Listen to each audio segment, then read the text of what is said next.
polite and a respectful adult, and we don't really have that much troubles. At least I haven't. The people who are really entrenched and want to just fight just don't seem to come, to tell you the truth. But it really hasn't been a problem. It's the theory behind it is, okay, I'm doing a habituation type of project, and you're doing a listening project, and you're analyzing audio, and let's get together and compare notes, and maybe there's something I can use from you, maybe there's not, but there's absolutely no reason why we can't get along. And if you disagree with somebody, there's nothing stopping you from being polite. And I've noticed too that when people go live in a room with each other, they're a lot nicer than the social media stuff. Yeah. So in other words, it's just like everything, in the anonymity of being on the internet sort of does bring out the worst in some people sometimes. And, it's because you are so anonymous, then, you just feel like, oh, well, my feelings don't matter, or that person's feelings don't matter. And so therefore, people say some very kind of hurtful things. And then, what I find interesting about that is that, a lot of times that is something that those researchers over time circle back around to. Maybe their initial reaction to something is, well, that's just crazy. And then eventually, as they circle back around to that idea, maybe 4, 5, 6 years from now, then they start to say, well, maybe there's something to that. So, I mean, it is tough. I mean, especially with the internet, because you've got such a high volume of material out there as far as pictures and videos and everything like that. So it is tough when, of course, it's part of our nature, through different survival mechanisms to see faces and things that aren't there, simply because of the fact that, that's how we kind of, protected ourselves over years. And that's the same reason why if you look at just some butterflies, they look like big eyes on the back of the wings and things like that. It's because other creatures see it that way too. And so the bigger you are, the safer you are sometimes. But, well, it's the Bigfoot, the study of Bigfoot, it's a really kind of it is a difficult thing. And I do understand people who, particularly when you get into the hard scientific world, who have reputations, or people who are trying to break into the Bigfoot that want to be taken seriously. There are a lot of things that are reported by Bigfoot witnesses that are a little bit out there, when you're talking about the mind speak and the cloaking and the portals and these type of stuff.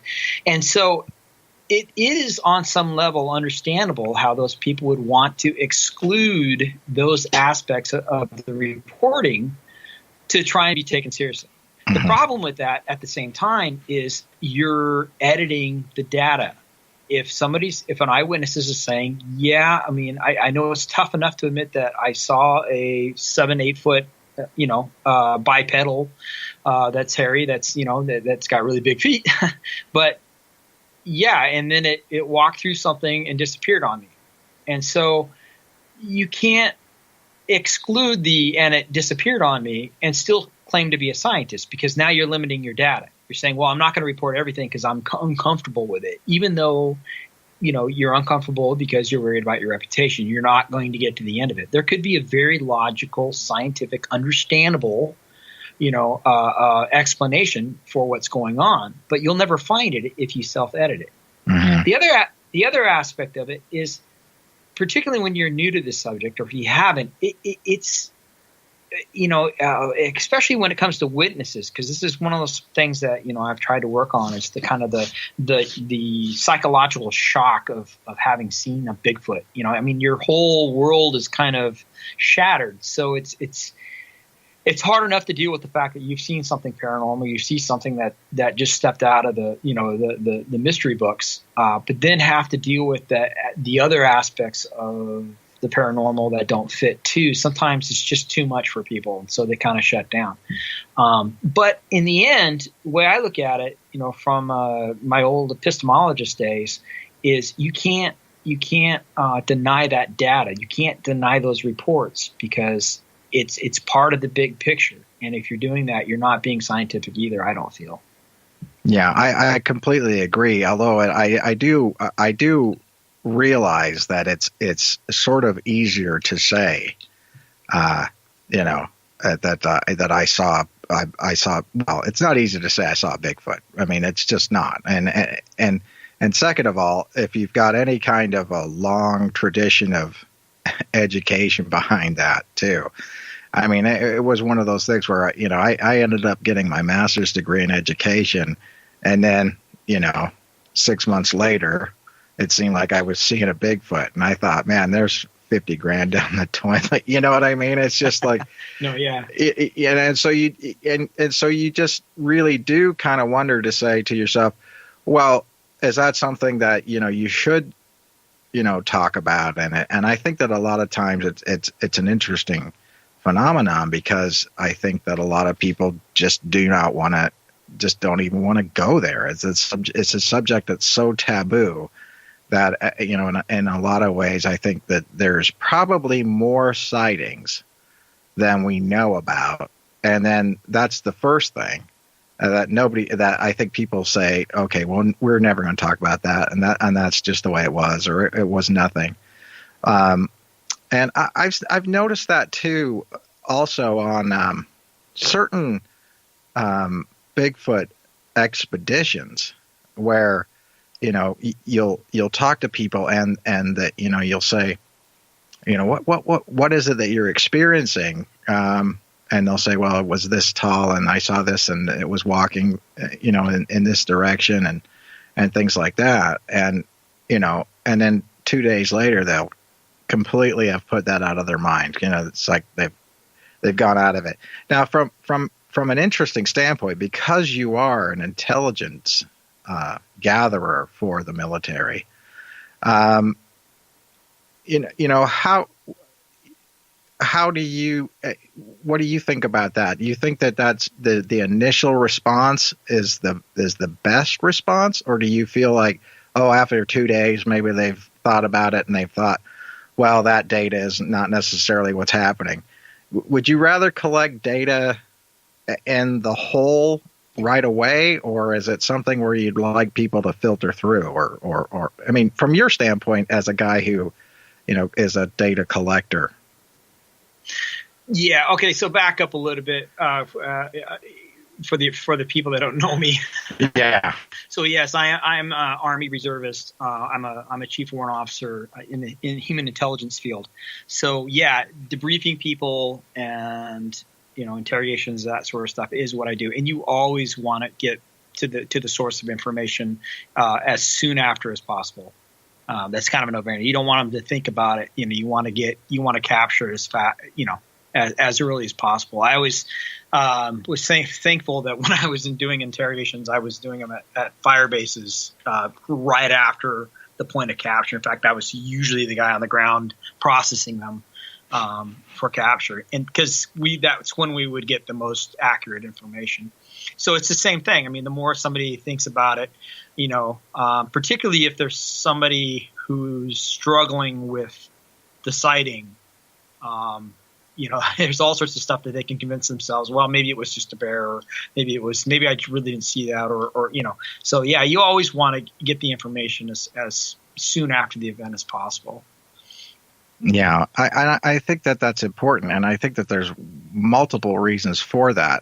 And if you're making a report, also don't allow somebody to sort of suggest to you that what you saw isn't what you saw, because if you later on have to tell that story, and you've cut it down. Because we've all known Bigfooters that have done that too, and so it's one of those things where, they've said, oh well, I saw Bigfoot and it did this, and then next thing you know, years later they say, well, it also did this and it also did that, and so the key problem with that is that it makes it look like, because they didn't tell that whole story to begin with, like they were hiding something from people. And that's why I encourage you to say, oh, let's see what happened here to Patrick. Let's get him back.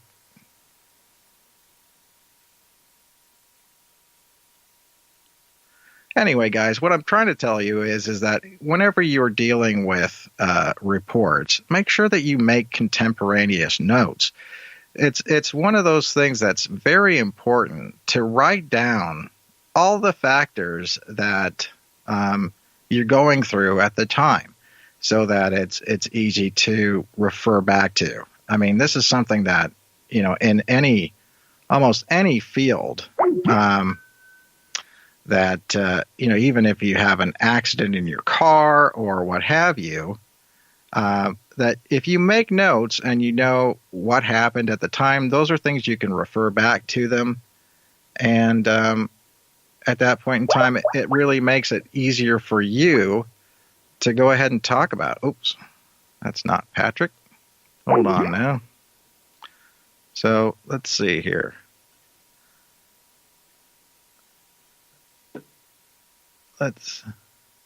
One second. The old Microsoft is lovely with the Skype. Well, one thing that's great about Skype is that it's brought the world together and complaining about Skype. Okay. Patrick.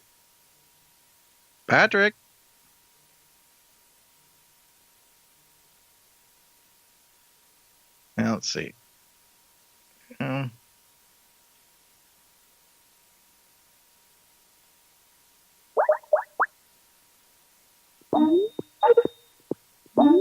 I think this is going to work now.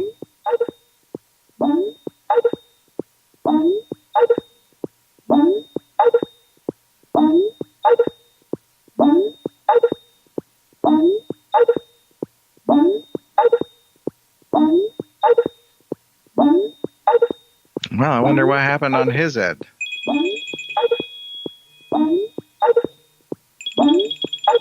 I think maybe his computer went down or something. Hold on just a second. I'm going to play a little bit of something in the meantime, and I'll be right back just to try to figure out what happened there. So I think I'm getting a call in. Are you there? Yeah, this is Matt. How you doing? Oh, hey, Matt. How's it going? Hey, good. I was just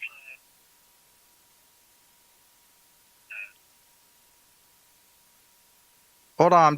I'm just trying to get a hold of Patrick now. I don't know. Yeah, because let me call you back on another line here, Matt. Or technical difficulties here.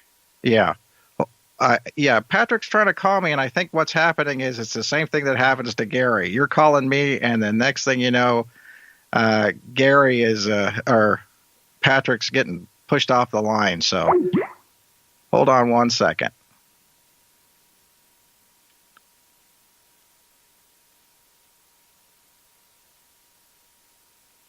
Let's see here.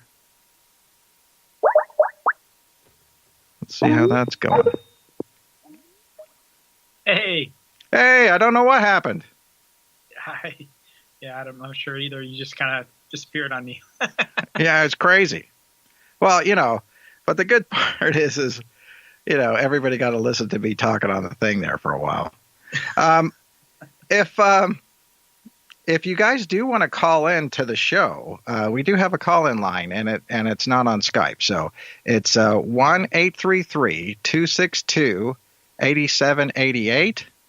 That's 1-833-262-8788. And when that comes through, I'll see it, and what I can do is I can put you on hold, because if you're trying to listen to the show that way, you're not calling through with the Skype. Yeah, I've noticed that happens to Gary all the time. Anytime anybody tries to call on Skype, it's like, I don't know what the deal is. But anyway, moving to a new system. But anyway, so what we were talking about was, and I think that I kind of was going back to that, was kind of contemporaneous notes of an encounter. Now, a lot of times people are out looking for Bigfoot, And so you should be making kind of contemporaneous